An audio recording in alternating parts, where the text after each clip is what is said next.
Ayan, meron lang po akong i-share sa inyo yung aking kaunting natutunan, nalalaman. Share ko lang po, gumawa po ako ng outlet kasi nilagyan ko po ng switch. Kasi meron tayong yung ilan sa atin, yung saksakan ng TV nila, electric fan, masyadong makitid. Maliit lang espasyo. Nahihirapan silang magsaksak, magbunot, magsaksak, plug, unplug, kasi nga masikip yung espasyo.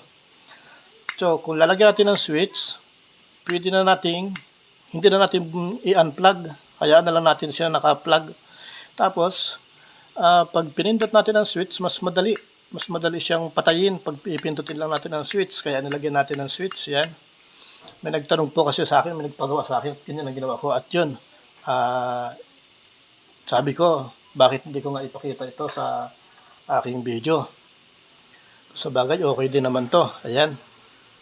Ngayon, lalagyan po natin ang, simulan na po natin yung switch na may, yung, outlet na may switch. Ayan, pero po bago ang lahat, huwag mong kalimutan, subscribe at follow, like and share. Ayan, salamat po sa patuloy na support.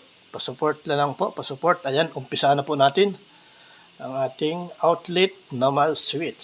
Yan, jumperan lang po natin yung dalawang outlet. Ito po, dalawang outlet para magkaroon ng power. Yan, jumperan lang po natin. Yan. Tapos yung isa po, jumper natin dito sa switch. Jumperan natin yung switch. Ayan. Ayan. Tapos yung magiging line po natin, line 1, line 2. Pag nandiyan po ang line 1, line 2, o line 2, line 1, kahit po magkabaliktaran yan, okay lang. Huwag lang po dito tayo maglalagay. Dito po tayo maglagay. Kasi kapag dito po tayo naglagay ng line 1, saka line 2, magagamit po natin yung switch para mag-on-off yung ating outlet. Kung magagamit po yan. Pero kung dito po tayo maglalagay, bali po yan. Useless din po yung, kung dito po tayo maglalagay ng line 1, line 2, supply, useless din yung switch na ginawa natin. So, dapat po dito tayo maglagay ng line 1, line 2, kahit magkabaliktaran po yan, okay lang. Magagamit po natin yung nilagay natin na switch para ma-on-off natin, on-off itong outlet. Karamihan po kasi nito, naglalagay ng outlet, tapos may switch, gagamitin nila sa ilaw.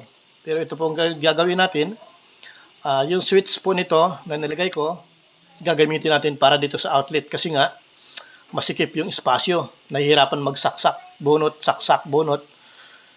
So, pwede naman natin lagyan ng switch para ma-on-off yung outlet. Hindi na siya magsasaksak, bunot, saksak, bunot. Ayan, umpisa na po natin. Ito na po. Ayan.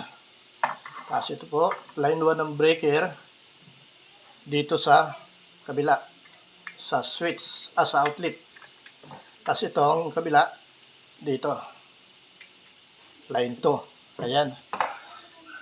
Yung line 2 po na, line 1 dito sa outlet. Yung line 2 natin dito sa may switch para magkaroon ng mapatay natin yung outlet. Ayan. Testingin na po natin kung gagana siya.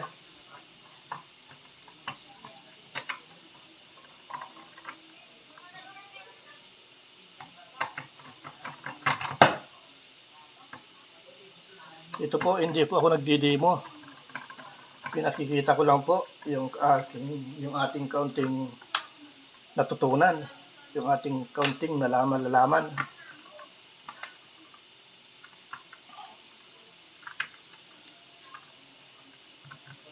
Kasi po,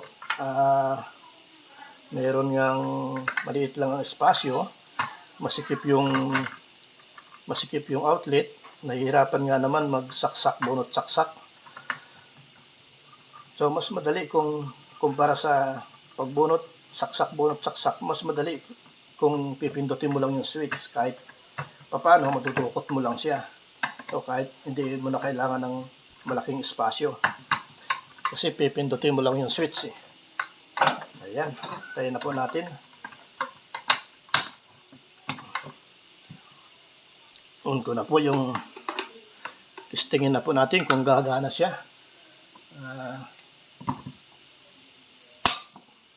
Kailangan ko lang pong gumawa ng isang electric fan.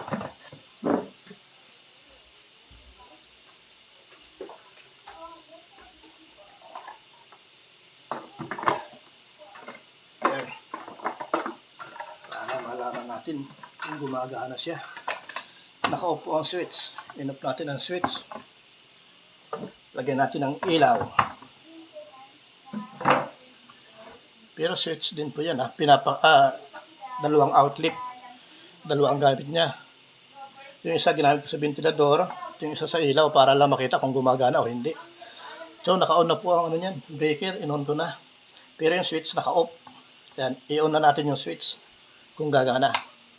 Ayun, gumana. Oo, di ba? So, kisa nga naman sa i-unplug pa natin ito, kung maliit lang yung espasyo, mahihirapan nga naman. Kung nasa likod siya ng TV or anumang gamit, mahirapan pa namang mag-hugot, saksak, hugot. Eh, mas madali nga naman kung mayroong switch, pipindutin mo lang. Oh. Gaganyan mo lang, pipindutin mo lang. So, gagana na siya. Pag gusto mo ng hugot, i-off mo yung appliances mo, iso-switch mo na lang siya. Naka-switch lang na ganyan, di ba? Yan, maganda nga naman, di ba? Yan. Sinare ko po lang po yung ating kaunting nalalaman. Ayan. Salamat po pala sa mga sumusuporta sa ating mga videos. Ayan, sa walang sawang suporta. Salamat po. Hanggang sa muli. Ayan, thank you.